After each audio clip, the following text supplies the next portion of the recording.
ഇസ്രായേലിന്റെ പ്രതിരോധ സംവിധാനങ്ങളെക്കുറിച്ച് പറയുമ്പോൾ അയൺ ഡോം എന്നൊക്കെ കേട്ടിട്ടുണ്ട്. പക്ഷേ കഴിഞ്ഞ ദിവസം തുടങ്ങി പറയുന്നു അയൺ ബീം ഉണ്ടെന്ന്. എന്താണ് ഈ അയൺ ബീം? അയൺ ബീം എന്ന് പറയുന്നത് ഇസ്രയേലിന്റെ ലേസർ പ്രതിരോധ സംവിധാനമാണ്. ലേസർ ഉപയോഗിച്ചുകൊണ്ടുള്ള വ്യോമ പ്രതിരോധം തീർക്കുന്നതിനുള്ള ഒരു ആയുധമാണ് ഒരു പ്രതിരോധ ആയുധമായിട്ട് അതിനെ കണക്കാക്കാം.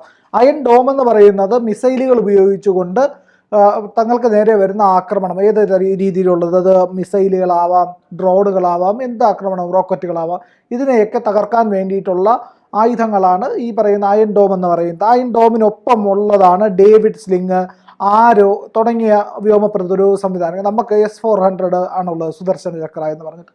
അപ്പോൾ ഇപ്പോൾ എന്താണ് അയൺ ബീം എന്നുള്ളത് ഉദ്ദേശിക്കുന്നതെന്ന് പറഞ്ഞു കഴിഞ്ഞാൽ മിസൈലുകൾ തുടങ്ങി ഏത് പ്രൊജക്ടൈലുകളെയും, അതായത് പ്രൊജക്ടൈലുകൾ എന്താണെന്ന് വെച്ച് കഴിഞ്ഞാൽ സാധാരണഗതിയിൽ നമ്മൾ മിസൈല്, ഡ്രോണ്, റോക്കറ്റ് തുടങ്ങിയവയൊക്കെ ആയിരിക്കുമല്ലോ. ഇവിടെ പറയുന്ന മോട്ടാറുകൾ, ഈ പറയുന്ന ഷെല്ലുകൾ, ആർട്ടിലറി ഷെല്ലുകൾ, ഇവയെല്ലാം തകർക്കാൻ കഴിയുമെന്നാണ് ഇത് പറയുന്നത്. എങ്ങനെയെന്ന് പറഞ്ഞാൽ ഹൈ പവർ ആയിട്ടുള്ള ലേസർ ലൈറ്റുകളാണ് ഇതിനു വേണ്ടിയിട്ട് ഉപയോഗിക്കുന്നത്.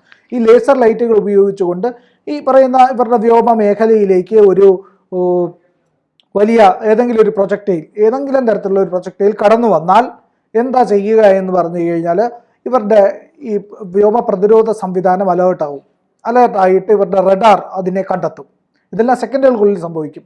ഈ റഡാർ കണ്ടെത്തിയിട്ട് ഇത് എങ്ങോട്ടാണ് സഞ്ചരിക്കുന്നത്, ഇതിൻ്റെ സഞ്ചാരപാത ആദ്യം തീരുമാനിക്കും, എങ്ങോട്ടാണ് സഞ്ചരിക്കുന്നത് എന്നുള്ളത്.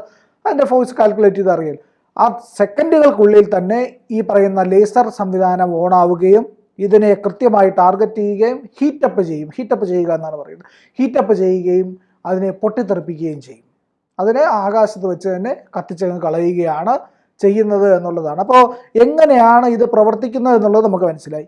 ഇത് എവിടെയൊക്കെ പ്രവർത്തിക്കുമെന്ന് ചോദിച്ചാൽ കരയുദ്ധത്തിൽ, നമ്മൾ കരയിലാണ് വെച്ചിരിക്കുന്നതെങ്കിൽ അവരുടെ ആയുധങ്ങൾ എന്ത് പ്രയോഗിച്ചാലും, ശത്രുവിൻ്റെ ആയുധങ്ങൾ പ്രയോഗിച്ചു കഴിഞ്ഞാൽ കൃത്യമായി തകർക്കാനായിട്ട് കരയിൽ വെച്ചുകൊണ്ട് കഴിയും, ആകാശത്ത് വെച്ചും കഴിയും. അതായത് വിമാനങ്ങളിൽ ഘടിപ്പിച്ചുകൊണ്ട് ഈ പറയുന്ന ഏതെങ്കിലും തരത്തിലുള്ള ആക്രമണങ്ങൾ രാജ്യത്തിന് നേരെയോ വ്യോമയാനങ്ങൾക്ക് നേരെയോ വന്നു കഴിഞ്ഞാൽ അതിനെ എതിർക്കാൻ കഴിയും.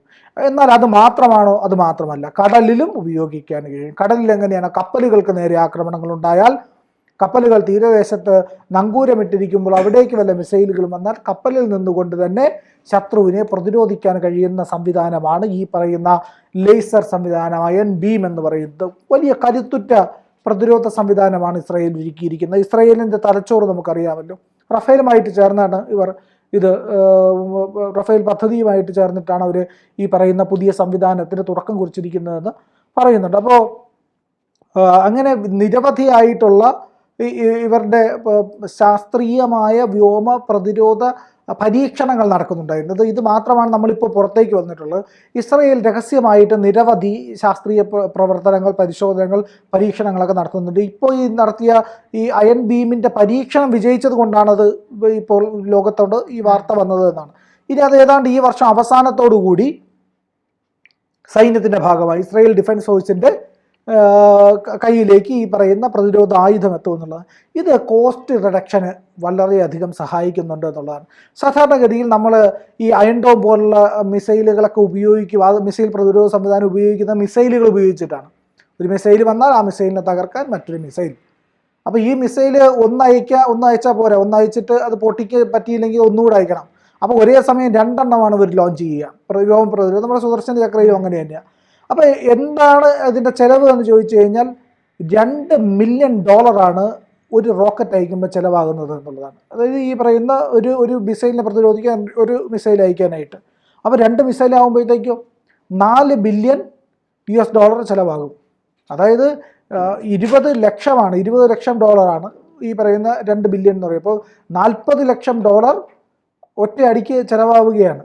അത്രയും വലിയ ഭാരമാണ് ഒരു വ്യോമ പ്രതിരോധ സംവിധാനത്തിനായിട്ട് ചെലവഴിച്ചുകൊണ്ടിരിക്കുന്നത്. എന്നാൽ ഈ പറയുന്ന മിസൈൽ പ്രതിരോധ സംവിധാനമില്ല, ഇവർ $50,000 മതി എന്നാണ് ഇതിൻ്റെ ചിലവ് വരുന്നത്. $50,000 ഉള്ളൂ ഇത് പ്രതിരോധ സംവിധാനത്തിനായിട്ട് എന്നാണ് പറയുന്നത്. അപ്പോൾ വളരെയധികം ഇവർക്ക് കോസ്റ്റ് കട്ട് ചെയ്യാൻ സാധിക്കും.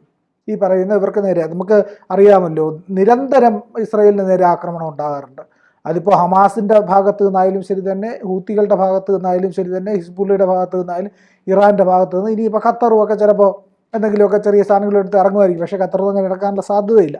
അപ്പോൾ ഇത്തരത്തിൽ ഏത് വിധത്തിലുള്ള ആയുധങ്ങളെയും പ്രതിരോധിക്കാൻ, കരുത്തോടുകൂടി പ്രതിരോധിക്കാൻ കഴിയുന്ന ഒരു സംവിധാനമാണ് ഈ പറയുന്ന ലേസർ സംവിധാനം, ലേസർ മിസൈൽ, ഈ അയൺ ബീം എന്ന് പേരിട്ടിരിക്കുന്നത് എന്നുള്ളത്. അയൺ ബീം എന്ന് പറഞ്ഞു കഴിഞ്ഞാൽ നമുക്ക് സ്വാഭാവികമായിട്ടും അറിയാമല്ലോ.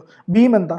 ഈ പറയുന്ന മേൽക്കൂരയെ താങ്ങി നിർത്തുന്ന പ്രധാനപ്പെട്ട ഘടകങ്ങളിലൊന്നാണ് നമ്മുടെ ഈ ഏറ്റവും ഫലപ്രദമായിട്ടുള്ള ഒരു തൂണ് പോലെ, ഇത് തൂണല്ല, ഒരു കവചം പോലെ ഇരിക്കുന്നതാണ്.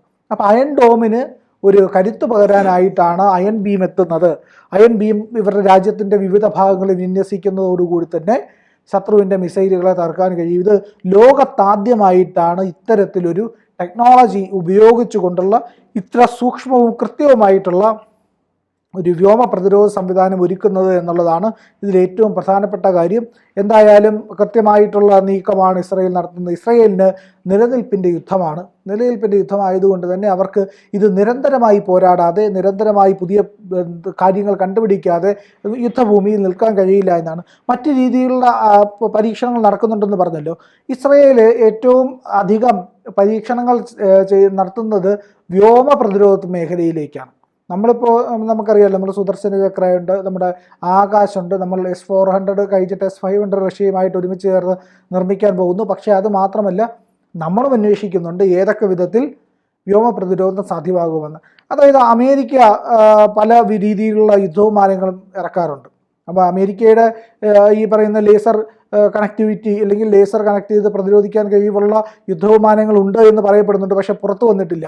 നമ്മൾ ഈ ഡിഫൻസ് വെബ്സൈറ്റുകളിൽ കയറുമ്പോഴത്തേക്കും അവരുടെ സീക്രട്ട് വെപ്പൺസും ഫ്യൂച്ചർ വെപ്പൺസും എന്നൊക്കെ പറഞ്ഞ് ചില സെഗ്മെൻറ്റുകളിൽ വാർത്തകൾ കാണും. ഈ വാർത്തകളിലൊക്കെ ഇത്തരം കാര്യങ്ങളെ പറ്റി അവർ ചർച്ച ചെയ്യാറുണ്ട്. അവർ പറയാറുള്ളതെന്ന് പറഞ്ഞു കഴിഞ്ഞാൽ അതീവ പ്രഹരശേഷിയുള്ള ലോകത്തേക്ക് പുറത്തേക്ക് വന്നിട്ടില്ലാത്ത ആയുധങ്ങൾ ഈ പറയുന്ന ഇരു രാജ്യങ്ങളുടെയും കയ്യിലുണ്ട് എന്നാണ് പറയുന്നത്.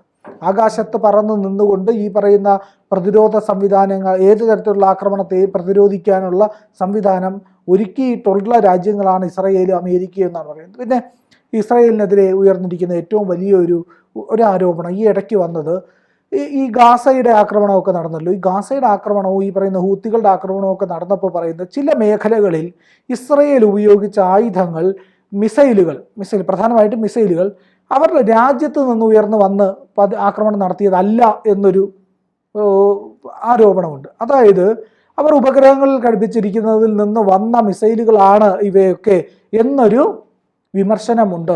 വിമർശനമല്ല, എന്നൊരു കണ്ടെത്തലുണ്ട്. ആ കണ്ടെത്തലിൻ്റെ കാര്യമെന്ന് പറഞ്ഞു കഴിഞ്ഞാൽ സ്റ്റാർ വാർസ് അതിന് തുടക്കം കുറിച്ചിരിക്കുന്ന ഇസ്രയേലിൻ്റെ ചാരക്കണ്ണുകൾ ഉപയോഗിച്ച്, ഈ പറയുന്ന സാറ്റലൈറ്റുകൾ ഉപയോഗിച്ച് അവിടെ നിന്നുകൊണ്ട് നിരീക്ഷിച്ച് വലിയ രീതിയിലുള്ള ആക്രമണം ശത്രുവിന് മേൽ കൊടുക്കാനായിട്ട് ഇസ്രയേൽ ഈ പറയുന്ന സ്റ്റാർ വാർസ് ഇല്ലെങ്കിൽ പറയുന്ന സാറ്റലൈറ്റ് വാറുകൾ ആരംഭിച്ചിട്ടുണ്ട്. ഇത് വലിയ അപകടമുണ്ടാക്കും, അന്താരാഷ്ട്ര തലത്തിലുള്ള യുദ്ധ നിയമങ്ങളുടെയൊക്കെ വൈലേഷനാണ് എന്നൊക്കെ പറയുന്നുണ്ട്. ഇസ്രയേൽ അതിനെ പറ്റിയിട്ട് സ്ഥിരീകരിച്ചിട്ടൊന്നുമില്ല, ഞങ്ങളിങ്ങനെ സാറ്റലൈറ്റിൽ നിന്ന് ആണ് മിസൈൽ അയച്ചത് എന്നൊന്നും. പക്ഷേ ഈ സാറ്റലൈറ്റിൽ നിന്ന് മിസൈൽ അയക്കുമ്പോൾ ആക്യുറസി കൂടും, കൃത്യമായിട്ടുള്ള പ്രിസിഷൻ സ്ട്രൈക്ക് നടത്താൻ കഴിയുമെന്നൊക്കെയാണ് പറയുന്നത്. പക്ഷേ അതിൻ്റെ കാര്യങ്ങളെപ്പറ്റി കൂടുതൽ വിവരങ്ങളില്ല, അവരും പുറത്തേക്ക് വിട്ടിട്ടില്ല. പക്ഷേ ഇത്തരം ഡിഫൻസ് വെബ്സൈറ്റുകളിൽ വലിയ തോതിൽ ഇവയൊക്കെ തന്നെ ചർച്ചയാകുന്നുണ്ട്. എന്തായാലും ഇസ്രയേലിൻ്റെ അയൺ ബീം വരുന്നതോടുകൂടി തന്നെ ഇറാനെയും ഈ പറയുന്ന മറ്റ് ഭീകരരെയൊക്കെ തന്നെ നിയന്ത്രിക്കാനും അവരുടെ ആക്രമണങ്ങളെ ചെറുക്കാനും ഒക്കെ ചെലവ് കുറഞ്ഞ രീതിയിൽ ഇസ്രയേലിന് കഴിയും. അത് ഇസ്രയേലിന് വലിയ മുന്നേറ്റം സൃഷ്ടിക്കും. കൂടുതൽ വാർത്തകളും വിശേഷങ്ങളും നിങ്ങളിലേക്ക് എത്താൻ ABC മലയാളം സബ്സ്ക്രൈബ് ചെയ്യുക, ബെൽ ബട്ടണും അമർത്തുക.